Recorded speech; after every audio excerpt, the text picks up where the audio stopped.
Bonsoir à tous. Merci d'être venus aussi nombreux malgré cette chaleur inattendue.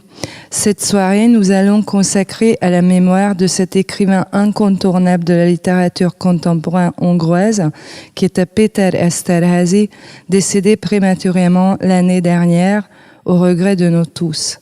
Son immense œuvre littéraire a touché plusieurs générations en Hongrie, ainsi qu'en étranger.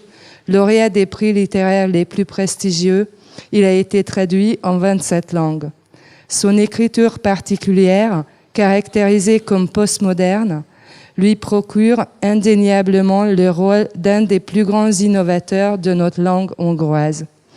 À l'occasion de la nouvelle parution chez Gallimard, la version selon Marc, Histoire simple, point-virgule, 100 pages, Katharina Loix van Hoff, éditrice, Michel Crépu, critique littéraire, Agnès Yarfesh, traductrice, vont présenter l'ouvrage. Mátyás Simon, acteur, nous lira les passages choisis, et László Dés, musicien, ami de longue date de Péter Eszterházy, fournira les intermèdes médicaux. Après, vous êtes chaleureusement invités à un vin d'honneur. J'espère que vous allez supporter la chaleur. Merci d'être venus.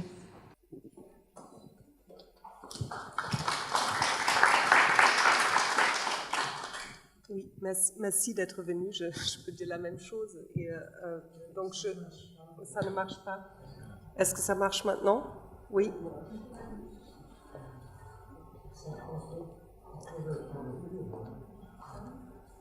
Donc si ça marche, non, c'est juste pas très fort. Donc, Péter Eszterházy, qui a fait des études de mathématiques et qui a été un grand fan de foot, a commencé à écrire quand même assez rapidement. Et déjà, son premier livre, Francisco et Pinta, en 1976, a été il s'est détourné assez fortement tout de suite du réalisme socialiste pour écrire de façon beaucoup plus originale, de façon, comme on a dit après, toujours esterházien, parce que je pense qu'il n'y a rien d'autre, personne d'autre comme lui. Il a été aussi qualifié comme postmoderne, comme auteur postmoderne. Je t'ai vu, Michel, tout de suite avoir un peu du mal avec cette expression quand elle est tombée tout à l'heure. Peut-être on peut évoquer tout de suite son grand chef-d'œuvre, Harmonia Celestis, qui parut en France en 2001, et je pense qu'en Hongrie aussi en 2001. Qui était la grande histoire familiale des Eszterházy, mais aussi une histoire tout simplement de l'Europe, de l'Occident, une histoire cachée avec plein de secrets à découvrir, mais aussi un grand jeu avec la littérature, comme avec l'histoire de la littérature et la littérature actuelle, et qui l'a vraiment installé comme auteur internationalement important. Le personnage principal de ce livre a été son père, qu'il a adoré. Je pense que c'est très clair dans le livre, et qui, par la suite, quand il a fini l'écriture de ce livre, il a appris que son père avait espionné pour le régime pendant des décennies. Donc, il a dû écrire une version revue et corrigée qui parut en France en 2005. Et voilà, je voudrais tout de suite commencer par le chaud du sujet, Michel, pour toi, Harmonia Celestis, en regardant en arrière. Est-ce que c'est un chef-d'œuvre postmoderne ou est-ce que ça représente quoi aujourd'hui? Merci Katharina de cette introduction. Je ne sais pas si le qualificatif de postmoderne convient à l'œuvre de Péter Eszterházy. Personnellement, je préférerais peut-être plutôt utiliser une expression de Milan Kundera quand Kundera parlait de moderne anti-moderne. Ce n'était pas d'ailleurs à propos d'Eszterházy, c'était à propos de la génération d'avant, des grands Viennois, Hermann Broch, etc. Mais je pense que s'agissant de Peter Esterhazy et notamment de cette espèce d'extraordinaire cathédrale qu'est Harmonia Celestis, il me semble que la position littéraire d'Esterhazy aujourd'hui est une position, au fond, qui fait de lui, je crois, j'allais dire, le neveu de Joyce, si vous voulez, dans un sens résolument étranger à une problématique d'avant-garde. On n'est pas du tout, avec Peter Esterhazy, devant un écrivain, entre guillemets, d'avant-garde. C'est en ce sens-là que l'expression de Kundera est intéressante et que, à mon avis, elle permet de mieux approcher le phénomène plutôt que l'expression postmoderne qui a une signification très relative et très liée à une certaine circonstance intellectuelle d'après la chute du mur. Oui, d'accord, on peut peut-être parler de postmodernité, mais surtout, ce qui est, je crois, beaucoup plus pertinent, c'est d'essayer de situer la pertinence littéraire d'Esterhazy dans une filiation littéraire qui ne passe pas par les avant-gardes, mais qui passe par les grands écrivains du XXe siècle, aussi bien Proust que Joyce, aussi bien Hermann Broch que d'autres écrivains auxquels on peut penser, notamment dans ce qui concerne la littérature hongroise, que je ne prétends pas bien connaître d'ailleurs, mais tout ce que j'ai lu de la littérature hongroise m'a toujours enchanté. Donc ça ne me gêne pas d'être ici, même si je ne suis pas vraiment un spécialiste. Mais je pense à Georgi Konrad aussi, qui est d'ailleurs d'une génération, je ne sais pas très bien situé en termes de génération l'un par rapport à l'autre, mais peu importe. Mais ce qui est fondamental, je crois, c'est par la littérature, par le geste littéraire, ressaisir la vérité de l'Europe, et non pas de l'Europe comme un concept néopolitique, un concept abstrait qui ennuie tout le monde, et c'est bien normal que ça ennuie tout le monde, puisque ça n'a pas de consistance, alors que Esterhazy, lui, a apporté, j'allais dire, la nourriture. Enfin, c'est lui qui a enrichi et qui a donné à la notion d'Europe j'allais dire, une physique littéraire, une physique qui passe par l'écriture, qui passe par l'histoire, qui passe par la religion, qui passe par tous les éléments fondateurs de l'histoire européenne, en tant que cette histoire est fondamentalement une histoire de littérature. On ne comprend rien à l'Europe si on ne comprend pas que cette histoire de l'Europe est une histoire fondamentalement littéraire. Et Esterhazy a compris ça d'une façon incroyablement forte, incroyablement généreuse, incroyablement riche et pleine de vie. C'est pour ça que quand on voit les photos, on n'arrive pas à se faire à l'idée que cet homme est mort. Mais voilà, dans un premier temps, je ne veux pas accaparer plus, mais je pense que c'est ça qui fait de Peter Esterhazy un écrivain très important. On est encore très loin, je crois, d'avoir pris la mesure de son importance, comme c'est toujours le cas avec les grands écrivains. On est très en retard, toujours. Je suis persuadé que Faulkner n'est toujours pas lu comme il faudrait. Je suis persuadé que même Joyce n'est pas lu comme il faudrait, à la hauteur requise. Et donc pour Esterhazy, c'est pareil. C'est comme ça. Il faut savoir que les choses prennent du temps pour se manifester. Et donc voilà. Donc, mais je vois qu'on est nombreux ce soir déjà. Et c'est bon signe. Merci Michel. Et donc je voudrais vous poser une première question, Agnès Jarfas. Vous avez traduit Peter Esterhazy en français dès la première publication en 89. Est-ce que vous pouvez un peu raconter cette aventure et aussi placer peut-être au même temps Esterhazy pour vous? Vous êtes hongroise d'origine, donc vous avez une perspective un peu différente encore. Oui. J'ai commencé à traduire Esterházy en 86.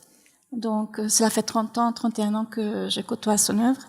Il faut dire que je l'ai rencontré, je l'ai lu d'abord en Hongrie quand il a publié Francisco e Pinto. Donc, c'était le recueil de nouvelles qui n'est pas encore traduit en français, mais peut-être ça ne sera tardé, je ne sais pas, ce serait bien. D'autant que il y a un écho avec son dernier livre, avec le livre, la dernière traduction. Donc, entre-temps, j'ai fait mes études ici en France et j'ai découvert Termelés Csillágény, donc roman de production, qui a été publié en Hongrie en 79. Et c'était une bombe dans la littérature hongroise. C'était vraiment, je pense qu'il y a un avant et un après Esterházy dans la littérature hongroise. Peut-être en France aussi, on n'a pas encore pris la mesure de. Effectivement, je rejoins tout à fait ce que dit Michel Crépu. Déjà en France, nous avons son œuvre, à peu près un tiers de son œuvre qui est traduite en français. Donc, ceux qui l'ont lu en hongrois mesurent un peu plus, mais peut-être pas autant, parce que effectivement, il faut avoir une culture littéraire européenne, internationale, et aussi une culture très hongroise, donc il faut avoir les deux. Par exemple, dans les textes que nous allons lire, il y a des citations de János Arany, il y a des citations de Simone Weil, donc tout est lié dans sa tête, littérature hongroise, littérature française, littérature. Bon, il a moins cité la littérature française au début, sur la fin il a cité de plus en plus, surtout dans ce livre. Eh bien, je pense que c'est quelqu'un de vraiment ce que je dis, un avant et un après Esterházy. Est-ce que vous pouvez justement expliquer encore un peu plus cet avant et cet après, parce que je pense c'est une île, c'est un univers à part. Effectivement, les auteurs, ou bien c'était les modernes, par exemple. Des Kolchak, etc., ou bien les classiques, mais lui, il puise dans tout. Il puise dans la littérature 19e de la littérature hongroise du 19e siècle, Chamiksat par exemple, aussi bien que dans Joyce, dans Thomas Mann, dans Umberto Eco. Donc il faut être vraiment à l'aise dans tout cet univers littéraire pour vraiment comprendre à quoi il se réfère. Donc c'est un vaste système de références littéraires d'une part, et d'autre part, ce qui est très très important chez lui, donc il cite des auteurs qu'il imbrique dans ses textes, mais ce qui est également très important, c'est que toutes les strates de la langue sont présentes dans ses œuvres. Toutes les strates, donc poétique, vulgaire, bourgeois, provincial, etc. Donc beaucoup d'humour. Beaucoup d'humour. Oui. Donc avec cela, ce n'est pas du tout un auteur sérieux, disons. On se régale en le lisant. Donc pour la petite anecdote, j'ai travaillé pour la maison d'édition allemande Berlin Verlag qui a édité Ammonia Celestis, et j'ai travaillé très très proche avec l'éditeur qui était occupé avec l'ouvrage et qui était dans un état de folie totale parce qu'il devait prouver les citations, il devait dire d'où ça venait. Parce que les médias allemands ont mis le doigt dessus, ont dit c'est du plagiat. Donc il y avait toute une discussion. Et le pauvre a dû trouver tous ces endroits, évidemment ensemble avec Peter Esterházy. Mais c'était un travail monumental et je pense jamais vraiment achevé. Oui. Je crois il se prêtait très très volontiers à l'identification de ces textes. Donc, quand j'ai traduit les verbes auxiliaires du cœur, il m'a envoyé une copie avec toutes les citations. C'était très drôle d'ailleurs parce que il y a par exemple une citation de Lautréamont dans les verbes auxiliaires du cœur. Et le correcteur de chez Gallimard m'a dit mais c'est illisible. Qu'est-ce que c'est mal traduit. Et je dis, mais c'est dans Lautréamont, dans la Pléiade. Donc, il y avait des situations très, très, cocasses de ce genre tout au long. Et puis, je voudrais aussi parler peut-être plus tard, je ne sais pas, de la structure de ces livres. Oui, on peut parler de ça. Donc, vous avez reçu le prix Laure Bataillon aussi pour la traduction de son dernier ouvrage avant celui-là traduit par Gallimard, Pas question d'art, un livre magnifique sur sa mère. Et sur l'amour de cette mère pour le foot. Son frère était footballeur en Hongrie. Et lui-même, il était un bon footballeur, d'après ce qu'on dit. Mais là, on parle moins de l'écriture. Eh bien, c'est très intéressant parce que, oui, volontiers. Donc, par exemple, le nombre de ces livres sont des diptyques, c'est-à-dire divisés en deux parties. Par exemple, les verbes auxiliaires du cœur. Il y a la première partie où la mère, où le fils raconte la maladie à la mort de sa mère. Il y a une page noire, c'est le moment de la mort. Et la seconde partie, c'est la mère qui raconte son fils mort. Bon, qui n'est pas, bien sûr, de la réalité, mais voilà. Et d'autres livres sont écrits en écho à d'autres livres. Par exemple, Pas question d'art a été écrit comme un prolongement des verbes auxiliaires du cœur. Il s'imagine que sa mère n'était pas morte, mais qu'elle avait 85 ans, tout ça. Donc, c'était également une réponse, donc un écho à son livre sur le foot, Voyage au bout des 16 mètres. Donc, beaucoup de ces livres sont des réponses à d'autres livres. Par exemple, pour en revenir au verbe auxiliaire du cœur, c'est une réponse à un livre de Peter Handke, qui a écrit un livre sur la mort de sa mère, La malheur indifférente. Et donc, il a pris pas mal de citations de ce livre. Il s'y réfère constamment. Mais on peut parfaitement... Il les cite soi-même. Oui, et il se cite aussi. Oui, voilà. Et donc, ce que je peux dire, c'est qu'en lisant, on n'a pas besoin de savoir que ce sont des citations. C'est un plaisir de plus, mais on peut parfaitement savourer les textes d'Esterházy sans connaître ses références. Non, c'est à ça que je voulais revenir aussi, parce que vous avez à un moment dit il faut connaître toute la littérature pour reconnaître les citations, mais il ne faut pas reconnaître toutes les citations pour profiter de l'œuvre de Peter Esterházy. Michel, est-ce que tu... Oui, je suis partagé en fait, parce que je trouve que être cultivé c'est merveilleux et je dis ça sans fausse modestie. Je sais très bien que je suis un ignorant comme tous, mais je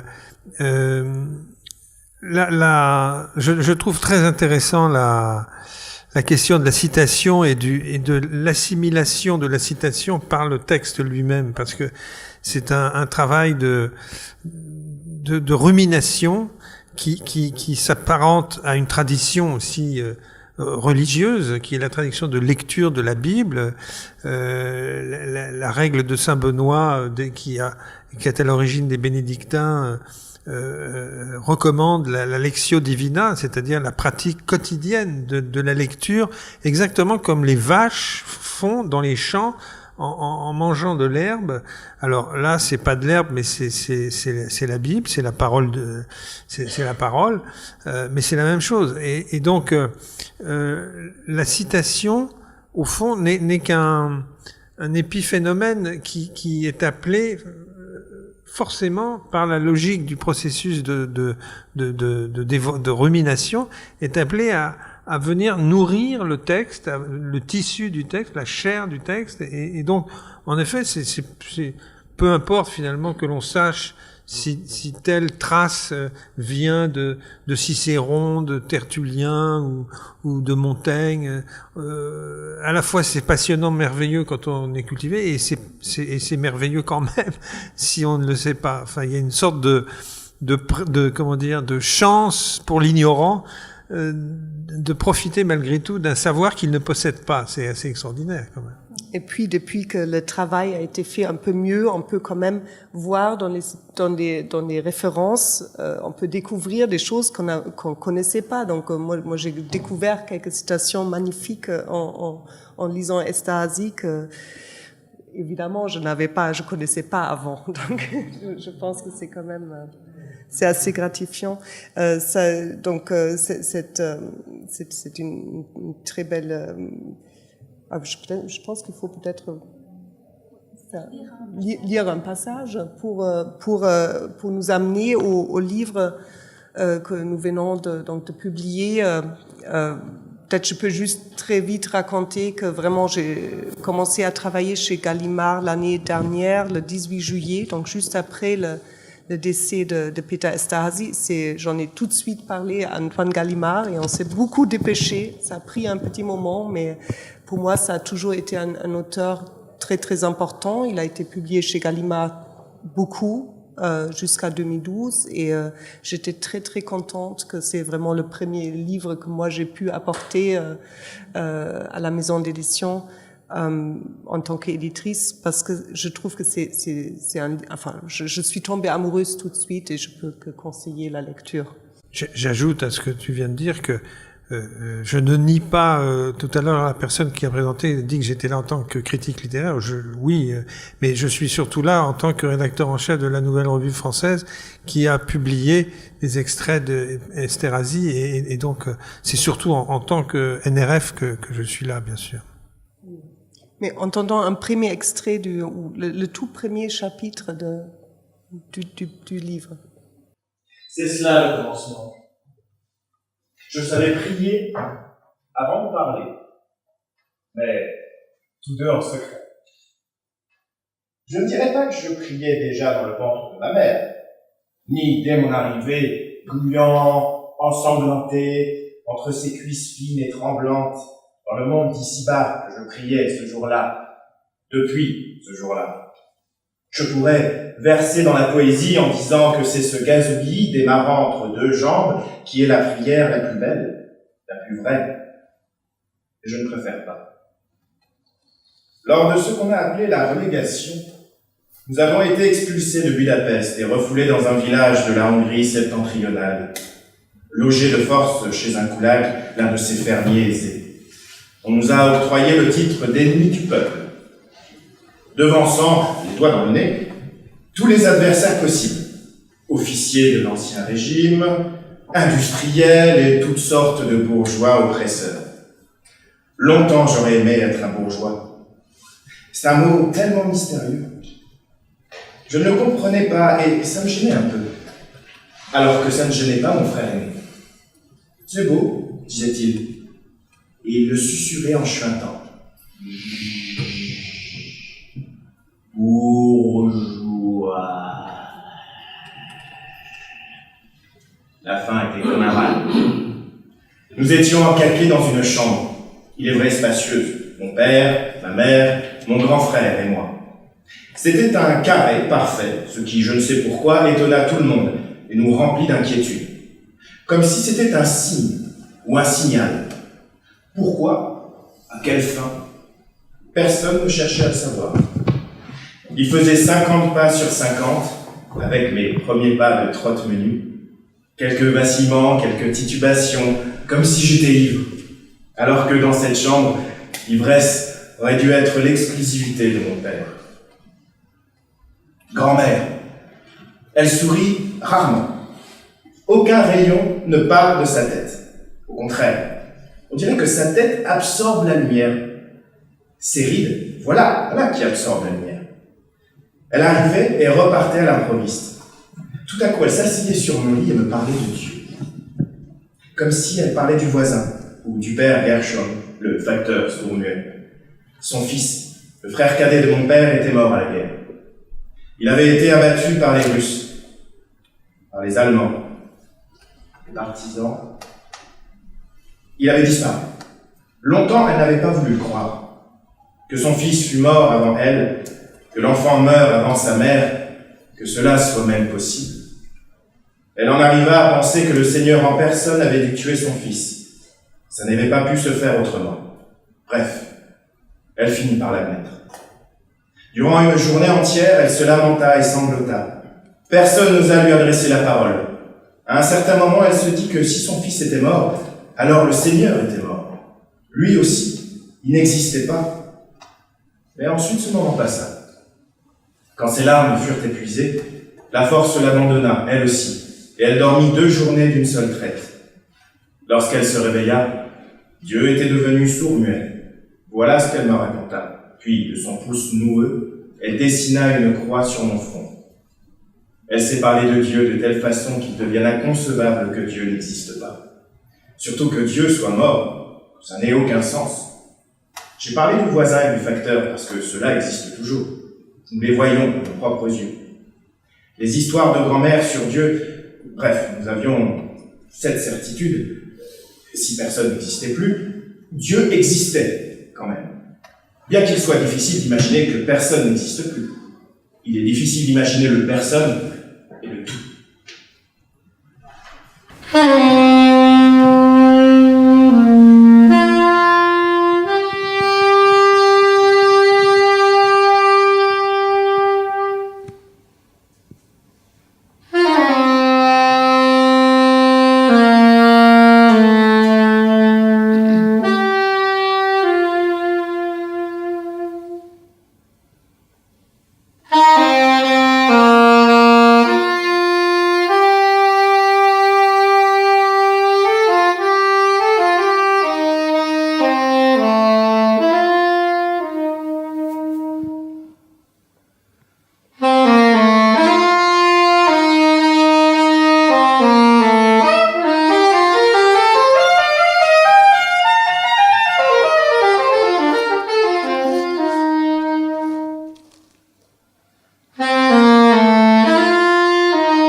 Laszlo a joué la dernière fois avec Peter Esterházy, ensemble avec Peter Esterházy, il y a vraiment 1 an, donc à l'ouverture de la semaine du livre en Hongrie, non?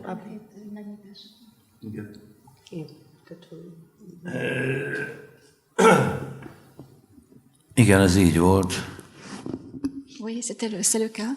Péter nagyon rossz állapotban volt már. Peter était dans un très mauvais état déjà. Előző nap fönn voltam nála, hogy egyeztessük, hogy mit fogunk másnap csinálni. J'avais été chez lui pour lui demander ce qu'on allait faire le lendemain. Alig volt hangja. Il avait à peine de voix. Gyenge volt. Il était très faible. És megkérdeztem, hogy Péter, komolyan gondolod, hogy holnap mi föl fogunk lépni. Je lui ai demandé, mais Peter, tu penses sérieusement que demain nous allons nous produire sur scène? Azt mondta, ott leszek. Il a dit, j'y serai. És tényleg ott volt, Et il y était. és fantasztikusan összeszedte magát. Et il s'est concentré de façon extraordinaire. A Hasnyálmirigy napló, ami még életében megjelent, ebben van valami abszurd és morbid, mondhatni valami posztmodern. Son dernier livre, le journal intime, un cancer du pancréas, qui est apparu encore de son vivant. Et dans cela, il y a quelque chose de morbide. Ott álltak a nappaliban egy asztalon, ilyen stolcokban. Étaient entassés en pile dans leur séjour sur une table. És akkor mondta, hogy hát ha már itt vagyok, és itt vannak a kötetek, akkor dedikál nekem egy. Il m'a dit, puisque je suis là, et les livres sont là, il faut que je les dédicace. És akkor én nálam nem volt szemüveg, meg se néztem, de mindig teljesen, hogy mondjam, szóval nem túl eredeti dedikációkat adott nekem és a feleségemnek. Il n'avait pas ses lunettes, et puis il ne donnait jamais des dédicaces très originales, ni à lui et à sa femme. Szeretettel Marcsinak és Lacinak, vagy szóval ilyesmi. Affectueusement à Marci et à Lotzi, par exemple, des choses comme ça. És akkor meg se néztem. Je n'ai même pas regardé la dédicace. Je l'ai remercié, et puis voilà. Hazavittem. Je l'ai ramené à la maison. Letettem az előszobára a tükör asztalra. Je l'ai posé sur le guéridon sur le miroir. És másnap reggel azért mondtam, mégis megnézem. Et le lendemain matin, je me suis quand même dit, je vais regarder. És akkor ugyanúgy kezdte, hogy Lacinak szeretettel, vagy nem tudom. Il a commencé, comme d'habitude, à Lotzi affectueusement. És akkor így zárójelben az volt odaírva, hogy szaxofonoz, vesző, majd. Et il a ajouté entre parenthèses, joue de la saxophone plus tard. És akkor én elsírtam magam, mert ez Là, már je me suis effondrée en larmes. nem volt kérdés, hogy mire vonatkozik. Hogy Parce én qu'il n'était pas mikor question à szaxofonon. quoi il a pensé, quand il devait jouer. Amikor az apósomat temettük, akkor is játszottam. Au moment où on enterrait mon beau-père, je jouais, il était là. Ő is ott volt a temetésen. Il était là aux Nagyon obsèques. tisztelte az apósomat, Il a beaucoup respecté Vásárhelyi Miklóst, Miklós Vásárhelyi. Il a és hát az ő sajátos humorával odajött, és így átölelt, és azt mondja, Lacikám, majd nekem is egy ilyet, ha eljön az ideje. Et avec son humour habituel, il a embrassé à l'idée, mon petit Laci, quand le temps viendra, pour moi aussi, quelque chose de pareil. És akkor én mondtam neki, hogy ne viccelj. Je dis, mais écoute, pas de blague. Én 100%-osan biztos voltam benne, hogy én leszek az első. Parce que moi, j'étais 100% sûre que celui qui partirait, ce serait moi. És mondtam neki, hogy akkor majd készüljen a beszéddel. Je lui ai dit, mais toi, tu vas te préparer pour l'oraison így finale. elbeszélgettünk. Comme ça, Vidáman. on en a discuté joyeusement. Merci. À une lecture des textes d'Esterházy, un des gens dans le public, comme vous ce soir, lui a dit mais pour quand finalement un livre simple et court qu'on pourra tous lire sans trop de mal? Et de la façon joyeuse que vous venez de décrire encore une fois dans cette expérience, Peter Esterházy s'est mis à écrire une série de livres simples qui s'appelle Histoire simple, 100 pages. Donc c'était prévu comme triptyque, c'est devenu un diptyque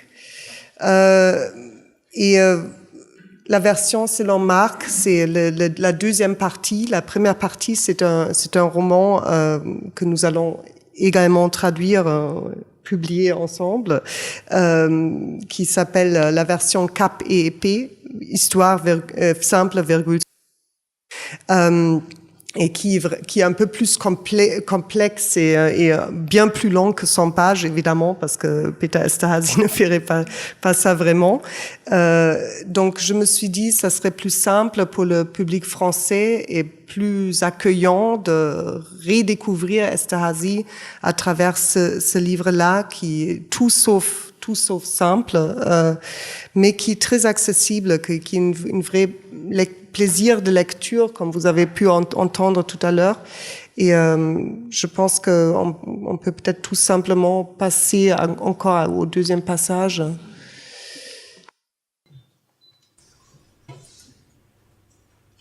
Je suis content d'être né. Ça, je le raconterai volontiers à mon frère. Lui, il est content d'écrire. Il écrirait même s'il n'était pas né. Son cahier est toujours sur lui, il écrit tout le temps. Même au champ. Il est attaché comme un chien et il écrit. Il décrit tout. C'est lui qui l'a dit. Seul le tout est intéressant. Il décrit tout ce qu'il voit, les yeux ouverts, les yeux fermés. C'est lui qui l'a dit. Mon frère enregistre tout. C'est un esprit brillant. Je ricane, moi. Je n'enregistre que mon frère. Voilà cette histoire, dit-il. Je ne veux pas le copier. Je veux reproduire quelques pages qui coïncideraient avec l'original. Tu piges, Tison? Non. Et c'est idiot, ça aussi, qu'il l'écrirait même s'il n'était pas né. C'est touchant. Mais où? Nous sommes dans notre mère, même quand nous ne naissons pas. La naissance, elle aussi, doit avoir quelque chose à faire avec l'infini. Alors la mort aussi. Mon frère a besoin des mots, moi du silence. Le mauvais silence n'est qu'à la place des mots. C'est peu, le silence en forme de mots. Je rêve aussi des mots, et ce n'est pas un cauchemar, mais c'est tout de même fatigant. Même des mots que je ne connais pas. Par exemple, fût. Fût, pour moi, n'est même pas un mot. Le cul est un mot. Même ivre, mon père ne dit pas de gros mots. Rarement. Juste le ciel, quel gros cul à Madame Rosa. Par exemple, ça. Mon frère écrit l'histoire. Ce n'est peut-être pas permis. Encore un peu, et Dieu lui-même finira par devenir un mot. Un mot parmi d'autres. Comme le fût. Ça ne me plaît pas du tout. Il se peut bien sûr qu'il n'y ait pas d'autre chemin. Seul raconte une histoire. Je ne sais pas. Celui qui croit qu'il peut raconter une histoire. Je regarde de si près le corps suspendu à la croix que je le touche presque. Il est transpercé de coups, les poignets, les pieds. Il est coloré de rouge foncé. C'est le sang. Sur sa tête, une couronne d'épines. Sur son visage, des gouttes de sang. Je les gratterai bien, mais j'ai peur d'y toucher. C'est le Fils de Dieu, c'est dangereux. Je monte sur le lit, les jambes écartées. Moi aussi, je dois rire. Sur le petit Jésus, je ne trouve pas de plaie. Dessiner Dieu, ça ne devrait pas être permis. C'est comme si on prenait un tigre pour un chien, enchaîné à en faire un chien de garde. Ma mère a des livres qui puent, dit ma mère en grimaçant. C'est leur nom. Ils sentent le moisi. Dans l'un d'eux, j'ai vu un animal magnifique. Son nom est guépard. Si j'osais, j'imaginerais Dieu ainsi. Un guépard enchaîné. Ça n'existe pas. Ça se voit à l'image. Un guépard de garde, ça n'existe pas. Au cirque non plus, il n'y a pas de guépard. Des tigres, il y en a, mais déjà, ça, c'est incroyable. Ou alors, ce n'est pas un vrai tigre, seulement un tigre de cirque. Un C-tigre. Et alors, de nouveau, qu'est-ce que le tigre a à voir avec le C-tigre? Pourtant, le tigre n'est pas infini. Mais on dirait qu'une sorte d'infini existe partout. Une sorte de guépard. Mon frère a un crayon au guépard. Un motif de guépard, et c'est peut-être une girafe. Infini est encore la souffrance sur le visage de Christ, parce qu'il s'y trouve aussi la souffrance de tous les hommes. Difficile à mesurer. Et quel est le rapport de grandeur entre la souffrance de Madame Rosa et celle de ma mère? La R souffrance et la M souffrance? J'arrive toujours au même point. À chaque instant naît quelqu'un, et alors sa souffrance s'ajoute à celle du Christ. Bref, Je peux dire un chiffre aussi grand que je veux, la souffrance du Christ sera toujours plus grande. Car lorsque quelqu'un meurt, sa souffrance reste sur la croix. Ça se voit.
Donc il y a la famille du narrateur, d'un petit garçon qui banni à la campagne de Budapest. Ils sont bannis à la campagne dans un petit village chez un fermier pour travailler sur les champs et surtout pour être surveillés. Le petit garçon, comme on a entendu, il parle pas. Il a une grand-mère chrétienne qui lui raconte sa foi, ses théories, ses idées sur Dieu et ses déceptions avec Dieu. Et il a aussi une grand-mère juive qui est la grand-mère de son demi-frère. Sa mère est juive, donc c'est le premier protagoniste juif dans l'œuvre d'Esterházy, si je ne me trompe pas. C'est quoi cette histoire des deux grand-mères? Est-ce que tu peux peut-être un peu expliquer? Je ne sais pas si je peux expliquer, mais je pense que dans le prisme littéraire d'Esterházy, l'explication avec les sources familiales, mais aussi les sources culturelles, passe en effet par la parenté. S'il n'y a pas d'explication par la parenté, alors on s'égare dans l'abstrait. Et donc il est très nécessaire, du point de vue du récit, du point de vue de la narration, que cette narration soit incarnée par des relais, j'allais dire des relais parentaux, et quoi de plus approprié que des figures de grand-mère, parce que la grand-mère c'est la personne qui remplit une fonction de pérennité, d'abri, c'est la grand-mère qui possède les clés de l'histoire, et On pourrait citer un tas d'exemples, et notamment justement dans la littérature hongroise. Enfin, il y a des résonances. Je pense là, par exemple, à un écrivain très différent et qui n'a rien à voir avec Esterházy, mais sinon d'être hongrois, c'est Krudi, qui exprime extrêmement bien ce passage de l'histoire et de la mémoire par les figures parentales un peu tutélaires que sont les grands-mères. Et puis, bien sûr, le christianisme et le judaïsme qui se trouvent là réunis, pareil, à travers la complexe histoire familiale des réseaux, des rencontres, qu'est-ce qui a fait que un tel a rencontré un tel autre. Et donc, je pense que là, l'espace littéraire, et on retrouve encore une fois l'Europe là. Pour moi, c'est presque un synonyme d'ailleurs. Europe égale espace littéraire. Il n'y a pas d'autre endroit au monde qui puisse se symboliser comme ça. Et c'est le seul espace où des vecteurs aussi puissants que sont le christianisme et le judaïsme peuvent travailler ensemble comme des éléments des éléments d'un grand corps qui a sa vie propre, et avec ses circuits, avec ses agencements secrets, et voilà. Donc elles ont tous les deux grand-mères ont perdu leur fils. Donc la grand-mère juive, elle a perdu son fils dans les camps, qui était le premier mari de la mère du narrateur. Et la grand-mère chrétienne, elle a perdu son fils dans la guerre. Et les deux ont un deuil très profond qui est décrit dans ces débats avec Dieu, c'est une description très belle, je trouve, du sort des femmes dans cette guerre et dans cette histoire. Oui, même le questionnement sur la croyance, sur la foi, passe par le fait de que faire du mal qui est dans le monde, que faire de la mort, que faire du mal qui est autour de nous, qui est en nous. Ce n'est pas une question de... Esterházy était mathématicien, informaticien, comment pouvait-il croire? Non, lui il pose la question essentielle, comment croire si on observe tant de mal? Donc, par exemple, on voit bien que la grand-mère chrétienne s'interroge, mais s'accroche. Et l'autre, elle va se suicider à la fin. Donc, elle ne supporte pas cet état de fait. Donc, elle parle avec les voix avec deux très grandes voix que Esterházy leur prête. La voix de Imre Kertész, qui a vécu les camps, qui sait exactement ce que c'est et qui parle de la croyance après Auschwitz et de Dieu après Auschwitz, et également de la philosophe française Simone Weil, qui juif mais convertie au catholicisme plus tard, qui elle aussi se heurte beaucoup au doute d'une croyance face à tous ces cruautés. Est-ce que c'est quelque chose qui... Oui, c'est très important. C'est très important parce que pour une raison qui est encore une fois liée à l'Europe, j'y reviens obsessionnellement, c'est que l'Europe, au départ de cette histoire, c'est le paradis. C'est le paradis de l'enfance, c'est le paradis d'une vie en communauté harmonieuse. Harmonia Celestis, ça veut dire ça aussi. Un lieu dans le monde où le bonheur est possible. Or, le drame, et la grande question qui surgit de ce drame, c'est que la chose la plus impensable se produit précisément au cœur de ce paradis. Et donc, il y a là une très très violente comment dit-on, collision entre d'un côté la conscience que l'on a d'avoir vécu dans un paradis et en même temps d'être mis devant l'évidence que le pire a eu lieu au cœur même de ce paradis. Quand je dis paradis, c'est une façon de parler, bien entendu. Je ne méconnais pas les guerres de religion, je ne méconnais pas tout ce qui a pu se produire d'épouvantable sur le vieux continent, comme on dit. Mais il n'empêche que la culture de l'humanisme hérité d'Erasme, de Montaigne, et des autres, c'est une définition du bonheur que l'humanité a proposée. C'est comme ça. Or, comment répondre, comment relever le défi qui tout à coup est infligé à cette culture par à la fois l'expérience de la Shoah et l'expérience du Goulag, l'expérience des camps du Goulag. Et bien sûr que ni Kertész, ni encore moins Simone Weil ne se sont dérobés à la profondeur de cette collision et sans biaiser, sans chercher des voies de secours, des issues de secours. Au contraire, il y a chez l'un et l'autre une extraordinaire capacité à la vérité historique. Alors, je pense que Esterházy a été aussi quelqu'un qui a reçu cet héritage, qui en a eu conscience, alors même que le continent européen s'est montré par ailleurs si incapable.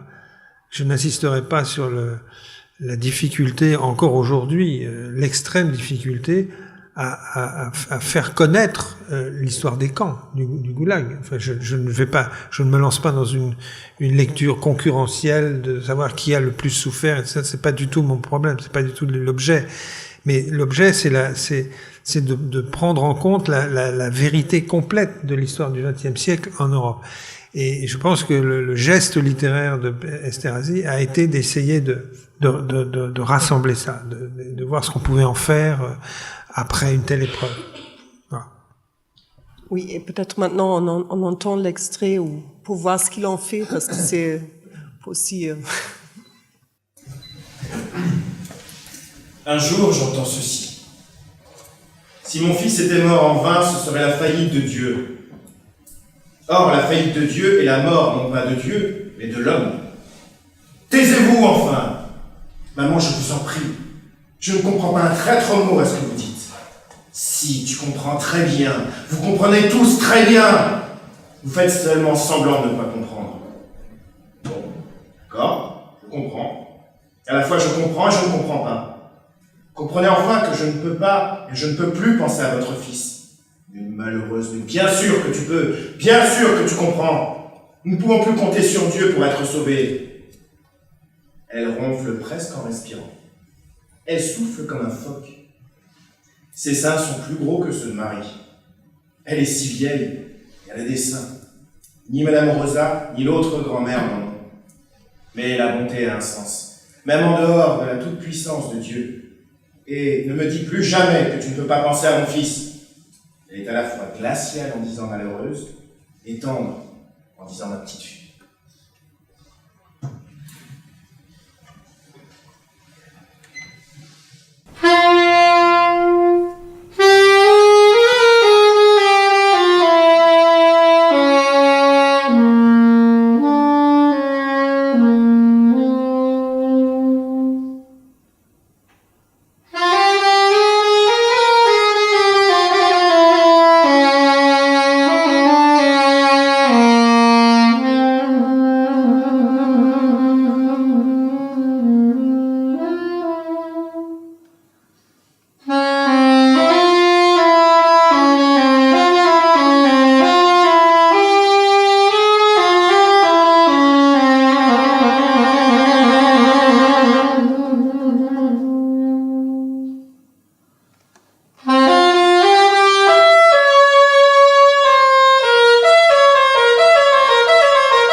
Oui, peut-être sur cette note d'Europe, on peut aussi, peut-être je vous laisse un dernier mot, Agnès. Je crains qu'on n'a pas vraiment transmis l'humour qui était dans le livre. Oui, je voudrais juste préciser que, donc, comme vous en avez parlé au début, ce livre fait partie de ce qui devait être une trilogie. Il n'a pas terminé, donc la troisième partie, le troisième volet aurait dû être la version sur Blixen, et cela aurait dû être un roman d'amour. D'après ce que je sais par sa femme, il avait vraiment l'intention de continuer ensuite, de refaire ce qu'il a fait comme mémoire quand il a soutenu son mémoire en mathématiques.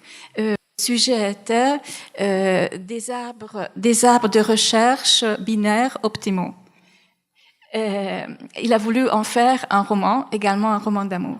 Donc, je crois que on peut terminer sur cette note parce que Esterházy, bien qu'il soit vraiment très très pensé, vraiment, donc tout ce que nous avons dit jusqu'ici était tout de même quelqu'un de très très joyeux. Bon, il était très profond, mais il était très joyeux. Oui, je voudrais approuver, vous dire à quel point je suis d'accord avec ce que vous venez de dire. Il n'y a pas de contradiction entre le fait d'être joyeux et d'être profond. Plus on est joyeux, plus on est profond. Et cette question de l'humour et de l'ironie est très très importante pour les questions que nous avons évoquées, parce que c'est l'humour qui évite le pathos, qui évite la lourdeur, qui évite l'apesantissement, le morbide.